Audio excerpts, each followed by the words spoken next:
how much of the Filipino are you bringing into the relationship? Kumbaga, is it really important na parang ina-assert natin ang pagka-Pinoy? Kasi Yeah. ikaw yung Yes. padre de pamilya, tayo yung parang man of the house. Yes. Sanay tayo sa ganung parang ayun ang susunod eh. Parang ano ba yun? Paano ba yung Wala. for real talk lang, di ba? Ganun lang. Explain mo yan. Paano yan?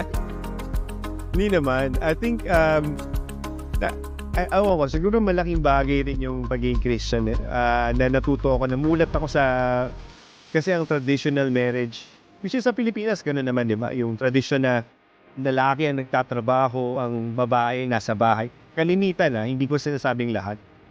Malaking bagay yung ganong setup na padre at pamilya, sino masusunod.